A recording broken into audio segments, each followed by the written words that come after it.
Hola, bienvenidos al canal de Vorágine. Yo soy José Guarnizo y hoy estamos con Susana Mohammad. ¿Cómo le puedo decir? Ministra, exministra, directora de planeación, Exministra ciudadana, exministra ciudadana. Bueno, ciudadana en eh, ejercicio. ciudadana en ejercicio, perfecto. No puedo dejar de preguntarle antes de que entremos en materia frente al proyecto de resolución para el ordenamiento ambiental de la Sabana por las aseveraciones del alcalde Carlos Fernando Galán, que anunció incluso demandas administrativas e incluso habló de denuncias penales por el proyecto de resolución. Y esto se une también como a una, casi que en coro, varios sectores, entre los que están, sobre todo sectores políticos, entre los que está Claudia López, Germán Vargas Lleras, y gremios de la construcción que hacen una lista enorme de obras que supuestamente quedarían en el limbo por la entrada en vigencia de esta resolución. Y me voy a permitir leer y que ustedes, quienes están viendo esta entrevista, van a poder, nosotros les vamos a proyectar ahí este trino de la periodista Maritza Aristizábal. Ella dice, así afectaría la resolución de Minambiente a Bogotá, y hace una lista, dice 600.000 familias quedarían con su casa en zona de humedal, 124.000 viviendas nuevas quedan en vilo por licenciamiento, 323.000 personas perderían la inversión que hicieron en compra de vivienda, se compromete la disponibilidad y suministro de agua potable, pues clasifica embalses como humedales, y 14 proyectos de infraestructura quedan afectados, entre esos las líneas uno, 2 y 3 del metro. Sé que son varias preguntas, sé que es un cúmulo, pero yo me imagino que usted ha venido escuchando estas afirmaciones y sobre todo a nosotros nos interesa de cara a los ciudadanos que están escuchando y que están viendo estas noticias, ¿qué tiene usted para decir? Gracias por el espacio, por la oportunidad. Decir que estas aseveraciones son totalmente falsas y que si hay algo que lleve a una confusión en la resolución, que lleve a esa interpretación que está haciendo el distrito y los sectores que usted menciona, pues precisamente por eso en este momento está publicada para comentarios, que es el momento exacto en donde se deben hacer esas precisiones. Pero ese no es el objetivo de la resolución. ¿Y qué los llevó a esa conclusión? Es toda los artículos que tienen que ver con la protección de humedales, en donde se anexa el mapa de humedales a escala regional de la sabana, porque estos son lineamientos a escala de la sabana. Hablábamos, por ejemplo, con la concejal Sandra Forero en un debate donde ella decía, expresidenta de Camacol, donde ella decía, es que ya había determinantes ambientales y lo que no había era determinantes ambientales a escala de la sabana de Bogotá, declarado ecosistema de interés nacional en la ley 99. Entonces, ellos interpretan que el mapa a escala 1/100.000, que tiene escala regional y que evidentemente puede tener alguna sobreposición sobre espacios urbanos, implica que esos espacios urbanos se deben volver humedal. Y eso no es lo que dice la resolución. Lo que dice la resolución, inclusive en un parágrafo, es que cuando haya cartografía a mayor detalle, regirá esa cartografía a mayor detalle. Y Bogotá pues tiene una de las cartografías más detalladas del país y tiene un POT vigente que habilitó todas esas obras y por lo tanto los lineamientos ambientales de la Sabana de Bogotá no cambian esa situación y no se podría interpretar que el mapa de humedales a escala 1/100.000, a escala regional, tiene una afectación sobre el área urbana de la ciudad de Bogotá que tiene cartografía a mayor detalle. Entonces se han agarrado de eso para desacreditar la resolución, que además su impacto más importante, si fuéramos a tener alguna reacción sobre los impactos de la resolución, pues es en la ruralidad de la sabana de Bogotá, porque sí busca que los suelos que hoy en los planes de ordenamiento territorial son identificados como rurales, se mantengan rurales y no haya más volteo de tierras, que es lo que ha experimentado la sabana y uno de los factores de degradación ambiental y paisajística más importantes. Claro, ya vamos a hablar de los POT, pero digamos que el crecimiento descontrolado de la huella urbana, que incluye asentamientos informales con carencias de servicios públicos, que eso lo vemos y lo palpamos todos los días quienes caminamos Bogotá, de alguna manera sigue siendo un desafío. ¿Cómo se equilibrará, digamos, esta normativa ¿cierto? También con la necesidad de vivienda y desarrollo urbano, ¿cierto? Con la, de alguna manera, imperativa protección de los ecosistemas estratégicos de la sabana, que es para lo que se supone está establecido este proyecto de resolución. Sí, la resolución obviamente tiene como base los datos de crecimiento demográfico del DANE y toma en cuenta las áreas de expansión urbana que ya están identificadas en los planes de ordenamiento territorial. Identifica 27.000 hectáreas que pueden todavía urbanizarse, tanto dentro del perímetro urbano de Bogotá como en las zonas de expansión y 25.000 hectáreas en los municipios, sumando algo más de 50.000 hectáreas que ya están identificadas hoy en los planes de ordenamiento territorial como predios para la urbanización. Estas hectáreas, hay que decir, para poner una referencia, entre el año 2000 y el año 2018 se urbanizaron 18.000 hectáreas. Quiere decir que hoy en los planes de ordenamiento territorial hay suficiente suelo para el desarrollo, pero hay que tener en cuenta que entre la década del 2000 y 2018, Bogotá y la Sabana crecían a un ritmo demográfico mucho más alto. Hoy Bogotá está creciendo al 0.1% y la Sabana al 0.7%. Esto llevaría a 500.000 de habitantes adicionales al 2035, lo que implica, y con una tendencia a partir del 2035 de simplemente tener las tasas demográficas de reemplazo de la población, no de crecimiento demográfico. Entonces, consideramos que hay suficientes hectáreas para el desarrollo urbano que se necesita para el futuro y que por la realidad del cambio climático, por la realidad del agua y por la realidad de que esto es un ecosistema de interés nacional, los suelos que son rurales debemos empezar a recuperar los suelos ambientales y rurales y protegerlos para que sean precisamente nuestra defensa al cambio climático. Claro, yo le voy a preguntar también, devolviéndonos a la primera pregunta, si la implementación de los lineamientos pueden de alguna manera influir más bien en futuras fases o expansiones de proyectos ya existentes, no los que ya, digamos, digamos, en edificación o en construcción. Me refiero a futuras fases o expansiones de proyectos existentes, obras de movilidad y demás, que ya los municipios deberán de alguna manera armonizar con los lineamientos de planeación o de planeamiento con estos lineamientos ambientales establecidos. Sí, así es. Y eso implica que en las fases de desarrollo posteriores a que entre en vigencia la resolución van a tener que tener esos lineamientos y esos determinantes como condiciones para el desarrollo. Y eso implica realmente, si usted lee de los determinantes que están en estos lineamientos, pues implica empezar a considerar el agua cuando se hace construcción. Vamos a poner un ejemplo. ¿Cuál sería el efecto en proyectos lineales, por ejemplo, de torres de energía eléctrica o de vías? Que si va a pasar por una área considerada ambientalmente sensible en la sabana de Bogotá, primero tiene que haber un diagnóstico ambiental de alternativas obligatorio. Entonces, ya no es como nos pasó con la Reserva Thomas Van der Hamen y la ampliación de la Boyacá, que fue potestativo de la CAR, cuando se iba a pasar a una reserva regional declarada ya determinante del POT. No fue, o sea, debió hacerse el diagnóstico ambiental de alternativas, debió decirse cómo podemos lograr el objetivo de conectividad que requerimos sin afectar la reserva, cuáles son las alternativas y cuáles son las mejores alternativas. Entonces, esto a partir de los lineamientos ambientales se vuelve obligatorio cuando las vías van a pasar por áreas ambientalmente sensibles de la sabana. Luego, ese diagnóstico ambiental de alternativas tiene que mirar la obra en sí, tiene que diseñarse para impactar lo menos posible el territorio. Por ejemplo, si no es posible que haya una alternativa, y vamos a poner nuevamente el ejemplo de la Boyacá, ahí el segundo paso debió ser cómo sería el método constructivo que afecte menos la conectividad de agua y el suelo. Y en ese caso, por ejemplo, se pudo haber planteado un proyecto elevado que permitiera los flujos de agua pasar.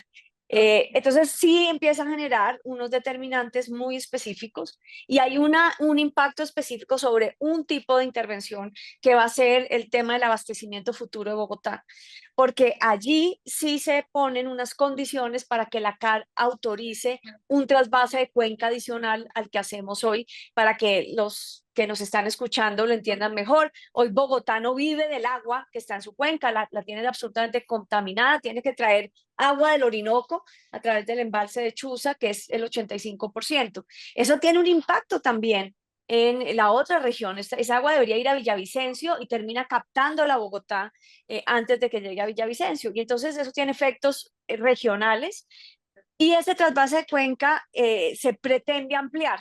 Eso es lo que estos sectores que están alineados al alcalde Galán, al alcalde Peñalosa, a la alcaldesa Claudia López, ven que debemos ampliar la capacidad de abastecimiento porque está clarísimo que se nos está quedando corta y por eso llevamos un año de racionamiento. Entonces, cuál es la lógica de ellos? Que pues se pueda seguir ampliando el agua y la urbanización como si no hubiera límites ambientales. Y lo que está diciendo la resolución es, hay límites ambientales y la CAR los debe considerar antes de autorizar eso. Por ejemplo, ¿cuáles?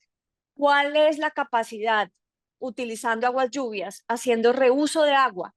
Reuso quiere decir se potabiliza y se vuelve a utilizar. Haciendo ahorro de las pérdidas del acueducto, eficiencias en el acueducto y ahorro general de agua en ciertos sectores, ¿cuál es el delta de agua real que necesitaríamos? Pero no la lógica de seguir utilizando el agua un poco sin control y seguir entonces ampliando las fuentes. Y eso implica también un análisis de las cuencas por parte de la CAR para ver los efectos ambientales y que ese abastecimiento adicional tenga en cuenta esa hidrografía. Y eso es entonces ya ponerle unos condicionantes a la lógica del abastecimiento y empezar a cambiar la cultura de utilización del agua en la región. Yo creo que esos son realmente los dos impactos más importantes de la resolución. Uno, el tema de proteger los suelos rurales para cumplir su vocación agropecuaria y forestal. Y dos, condicionar fuertemente y el manejo del uso del agua y tener mucha más conciencia del abastecimiento y así empezamos a entender que hay unos límites ambientales al desarrollo. Hoy hubo una reunión de alcaldes con el gobernador de Cundinamarca y a raíz de esa reunión se habló mucho de los planes de ordenamiento territoriales locales. Cómo estos planes de ordenamiento territoriales se terminarán armonizando o no con si es a futuro, si es con disposiciones actuales frente a la futura expedición de la resolución. Una vez entre en vigencia y tenga efectos jurídicos, la resolución empieza a aplicar inmediatamente. Sin embargo, debe haber también, o sea, son las dos cosas, debe simultáneamente haber una armonización de los planes de ordenamiento territorial a esas determinantes ambientales. Y empezará, una vez haya modificaciones de los planes de ordenamiento, nuevos planes de ordenamiento, la Corporación Autónoma Regional tendrá que hacer cumplir los determinantes ambientales de la sabana como determinantes de superior jerarquía para la planificación de los planes de ordenamiento territorial. Y estuve también conversando ayer con el señor gobernador de Cundinamarca, tiene la mejor disposición de hacer un trabajo conjunto, de entender los efectos en los municipios, de hacer llegar los comentarios y vía mesas de trabajo propone él las realidades de los municipios y cómo podría impactar la resolución, para ver dónde de pronto tenemos temas que la resolución no haya contemplado y se puedan incluir. Y creemos pues que esto es una actitud constructiva y pues, me pareció interesante que el gobernador dice necesitamos esta resolución, necesitamos ponerle orden al desarrollo de la sabana, pero miremos las implicaciones con más cuidado. Nosotros, bueno, hay otro de los argumentos que se han dado, tiene que ver como con que Petro se está metiendo a Bogotá, Petro está decidiendo por Bogotá. Nosotros hicimos el ejercicio de procesar la información disponible, al menos que hay sobre el proyecto de resolución, y encontramos algunas normativas o leyes como mandatos legales específicos que tendría esta resolución. Encontramos el cumplimiento directo de un mandato legal explícito del artículo 61 de la Ley 99 de 1963. Encontramos el Plan Nacional de Desarrollo. ¿Usted qué tiene para decir frente a eso? Frente a que Petro se está metiendo en las decisiones de Bogotá y cuáles son los verdaderos argumentos mediante los cuales el ministerio puede hacer realmente cumplir una resolución con esta envergadura del distrito y de las sabanas a su alrededor. Bueno, lo primero que hay que decir es que Bogotá no es la sabana de Bogotá. Bogotá hace parte de la sabana de Bogotá, pero no es la sabana de Bogotá. Lo segundo es que, muy de acuerdo con usted, el mandato legal viene de la Ley 99 del 93 y de su artículo 61. Esto no lo podría hacer el Ministerio de Ambiente en otra región. Esto es una norma muy especial porque declaró la Sabana de Bogotá como ecosistema de interés nacional. Y al declararlo como interés nacional, explícitamente dice que su vocación es forestal y agrícola, pero además de eso, que cuando los alcaldes y los consejos municipales tengan que establecer el uso del suelo, que es su competencia, tendrán que incluir o tener en cuenta o supeditarse a los mandatos que expida el Ministerio de Ambiente. ¿Por qué? Porque la ley consideró la sabana ecosistema de interés nacional. Entonces es una norma muy especial. No podría el Ministerio de Ambiente estar haciendo esto en otros territorios, muy específica, que además tiene una deuda de 30 años. Si esto se hubiera hecho hace 30 años, de pronto no tendríamos el desastre ambiental y la destrucción que ha tenido la sabana de Bogotá. Si el Ministerio de Ambiente hubiera ejercido la competencia que le da la ley sobre la sabana, que es a ese nivel de definir determinaciones ambientales que se vuelven determinantes ambientales para el establecimiento del uso del suelo. No hubiéramos perdido tantas hectáreas de suelo agrícola de las mejores calidades del país y no tendríamos hoy una expansión urbana que está generando graves problemas de habitabilidad para todos los ciudadanos. Ahora, este gobierno, consciente de eso y de la necesidad de que además esta región se adapte al cambio climático, tiene el 20% de la población del país, no es una responsabilidad municipal y distrital solamente, es una responsabilidad nacional también. eh, pues decidió que iba a hacer cumplir esa ley, así hace 30 años nadie lo hubiera cumplido. Y en el plan de desarrollo estableció como uno de los objetivos ambientales en el plan de desarrollo definir los lineamientos ambientales. Entonces, tenemos todo el soporte jurídico, no estamos pasando por encima de la autonomía porque no estamos definiendo usos del suelo, estamos es generando los lineamientos ambientales de un ecosistema de interés nacional y estamos facultados por la ley. Vimos una declaración que dio el alcalde Galán, volviendo un poco al tema de los embalses y a los humedales, y él dice textualmente que embalses que construyó el acueducto, como Chuza o el de San Rafael, se convierten en humedales. Esa es una afirmación como difícil de digerir. ¿Usted cómo interpreta estos mensajes que está dando? Y he visto también un tema de mapas, ¿no? Que ahí son humedales intervenidos que están siendo interpretados como que ahí van a quedar humedales. ¿Qué es cómo se puede interpretar esta frase? Y si usted escuchó lo que dijo el alcalde. La resolución también genera unas dinámicas que no son claras y plantea que los embalses que construye el acueducto de Bogotá, el embalse por ejemplo de Chuza Sí. o el de San Rafael, se convierten ahora en humedales. ¿Cómo es eso? No, eso dice la resolución y así queda contemplado. Sí, he escuchado lo que dice el alcalde, pero nuevamente creo que es la interpretación sobre la cartografía y es una interpretación que no es correcta y les ha llevado a unas conclusiones, por lo tanto, erradas y me gusta pensar en la buena fe de la gente.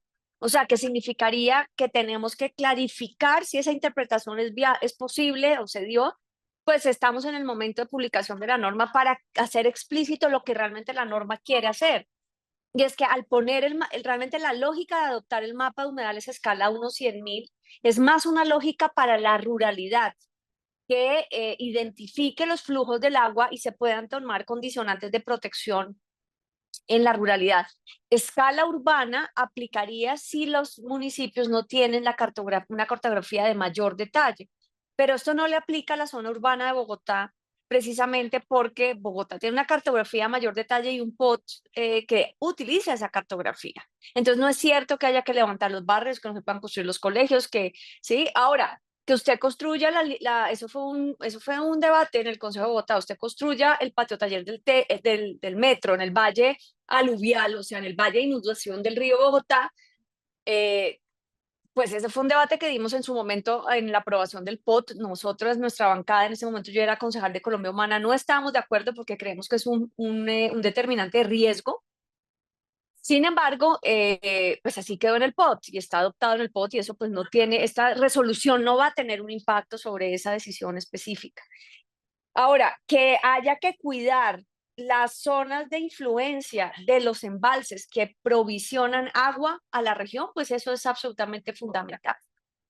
Yo la verdad no entiendo todavía, tendríamos que verlo con más detalle, como todo se ha hecho a partir de prensa y a partir de ruedas de prensa, pues esperemos las reuniones técnicas para entender a fondo cuáles son de dónde se deriva la interpretación que los lleva a esas conclusiones y que pues me parece ya generado una información inexacta y falsa que raya pues en el escándalo con implicaciones económicas muy graves y también ir a decir que van a demandar una resolución que ni siquiera está todavía expedida y que, y que esto es de mala fe y que acá hay implicaciones penales, pues a mí me parece muy delicado porque aquí lo que se está actuando es de acuerdo a un plan de desarrollo, se está actuando de acuerdo a la ley y se está poniendo en consulta pública precisamente para poder entender pues cuáles serían las implicaciones y que los actores tengan la oportunidad de manifestarse antes de que la norma sea expedida. A propósito de los mecanismos de participación y de la consulta, ¿cierto? Estos mecanismos existentes han tenido siempre, digamos, un carácter consultivo, pero de pronto con una limitada incidencia en la toma de decisiones. Y a lo mejor por aquí también puede haber otra crítica. O sea, ¿cómo se garantiza que esta normativa con una participación más vinculante y efectiva e incluso más allá de estos sectores de los que hemos hablado, comunidades locales, pueblos indígenas, organizaciones ambientales de planificación, etcétera? ¿Cómo garantizar que estas consultas realmente se traduzcan o cómo se va a hacer, digamos, ese cruce? Bueno, hay que decir que este es un trabajo de 2 años, empezó por esta época en el año 2023, no es un trabajo que empezó ayer y empezó con una primera fase que fue una fase de diagnóstico. Y esa fase de diagnóstico se trabajó eh, con muchos actores de la región, inclusive con visitas a campo para varios aspectos de la resolución. Inclusive tuvimos una asamblea ciudadana de la Sabana que fue muy interesante porque ahí estuvieron los gremios, los activistas, estuvieron entidades públicas y empezamos y los lineamientos fueron anunciados como una de las metas de trabajo del proceso asambleario. Y luego se hicieron algunas asambleas en municipios para empezar a entender esa situación. Eh, en total, entre la fase de diagnóstico y de formulación en estos 2 años se hicieron 33 espacios de participación, donde en la primera parte se recogió el diagnóstico y en la segunda parte se mostró a los actores cuál era la lógica en la que el ministerio iba a desarrollar los lineamientos, o sea, cuál era el objetivo de la norma, de qué temas eran los lineamientos, cuáles eran las decisiones que se iban a tomar y se recogieron también preguntas, cuestionamientos y todo eso se procesó después en mesas técnicas al interior del ministerio, pero también en 4 mesas técnicas con la Corporación Autónoma Regional de Cundinamarca, con la cual se hizo un trabajo muy a profundidad. Ahora viene una tercera fase, que es ya el ministerio con todos sus insumos lanza ahora sí una norma estructurada. Y ese es el momento que ya tenemos la propuesta concreta del Ministerio de Ambiente sobre estos lineamientos. Y ya no es simplemente una presentación en PowerPoint donde se habla del diagnóstico, de qué es la norma, de cuáles son las decisiones de la norma, sino que usted ya puede ver los artículos, puede ver las implicaciones jurídicas, puede ver la cartografía. Y esta etapa se pone en la resolución 15 días porque es el término legal, pero eso no implica que tengan que ser solo 15 días. Voy a ponerle otro ejemplo. La resolución que declaraba la reserva temporal en el suroeste antioqueño hace un año, la pusimos a publicación y nos dimos cuenta que la norma estaba en ese caso, yo no creo que sea este mismo caso, pero en ese caso le faltaban muchos elementos. Hicimos unas asambleas en la región y dijimos, no, esto no está listo y seguimos trabajando con los actores y ahora se volvió a poner en publicación un año después. La consulta de la resolución de Santurbán era 15 días inicialmente, pero duró 4 meses.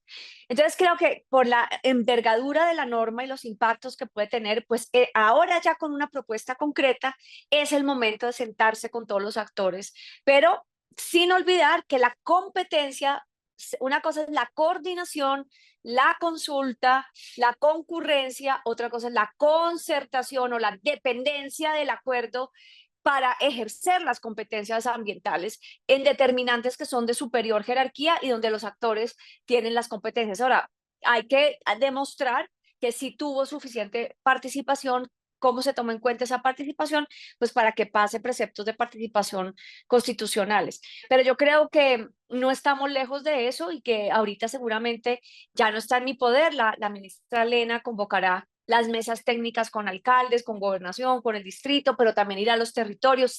Ya se ha abierto el debate público sobre una norma que está en borrador y que es una norma ya, una propuesta totalmente estructurada por parte del Ministerio de Ambiente.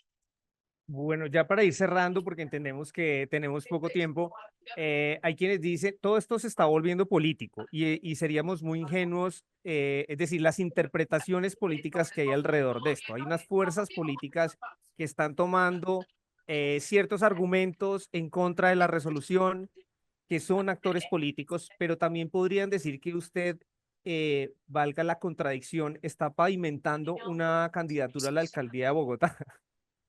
¿Usted qué piensa al respecto? No, mire, el artículo que redactamos con un grupo de asesores que trabajamos para el plan de desarrollo muestra una intención del gobierno Petro como un objetivo de su plan de desarrollo. Eso es un proceso, claro, porque ganó las elecciones y porque se sabe la posición sobre el cambio climático, el agua y la expansión urbana de este proyecto político desde que el señor alcalde, pues el señor presidente fue alcalde, donde yo además fui secretaria de Ambiente. O sea, esto no es un invento para armar una campaña política de última hora.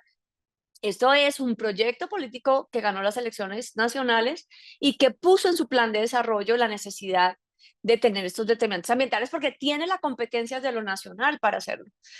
Y estamos ejerciendo ese rol institucional y es un trabajo de 2 años.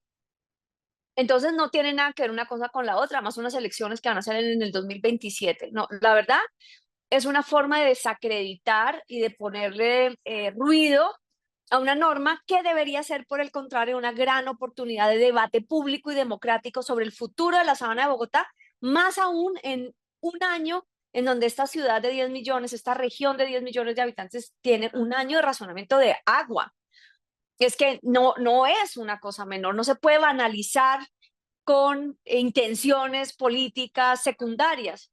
Se tiene que poner democráticamente porque se está hablando del futuro de la habitabilidad del 20% de la población de este país. Y no es una cosa menor, y del modelo de desarrollo regional. Y no es una cosa menor, y ojalá se le diera esa altura al debate, entendiendo los diferentes intereses contradictorios absolutamente legítimos, desde los constructores hasta los campesinos, hasta los sectores políticos que tienen todo el derecho a manifestarse, pero ojalá se diera un debate a la altura que merece la situación y no se banalice con este tipo de comentarios. Y por último, no la puedo despedir sin antes preguntarle, y esto de cara a los ciudadanos.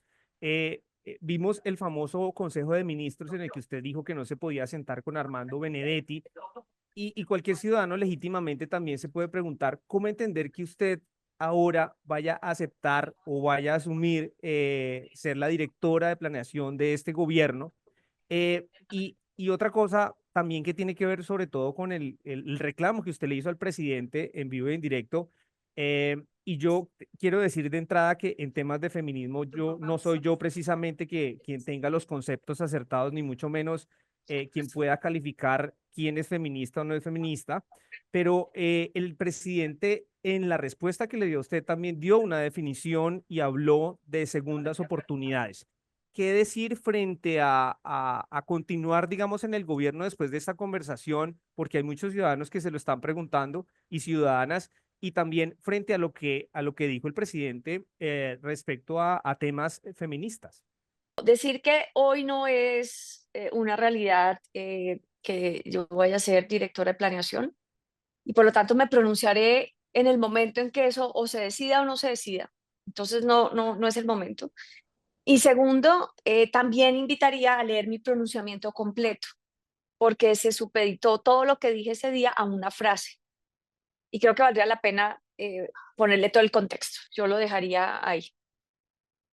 Pero, es decir, pero de alguna manera no quisiera exponer a quienes están viendo esta entrevista en la que abordamos temas muy importantes.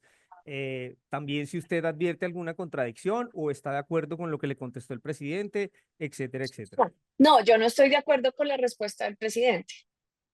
Y ahí hemos tenido un debate, o sea, las mujeres, muchas mujeres del feminismo que estamos en el progresismo, hemos mantenido un debate político al interior del proceso político, no solo con el presidente, sino con muchas lógicas del mismo proceso político que todavía se mantienen siendo bastante machistas y que todavía no se abren a qué significa una lógica política del feminismo. Creo que es un campo político en contradicción, inclusive dentro del mismo proceso político. Y también lo puedes ver en las izquierdas de todo el continente. Hemos tenido encuentros con otras mujeres feministas en la política progresista y es un campo permanente de disputa y contradicción. Ahora, ¿qué es esa contradicción política? Porque como es un campo de lucha de poder, por eso es político, y va a requerir un mantenimiento de esa lucha al interior del progresismo y como bandera al exterior.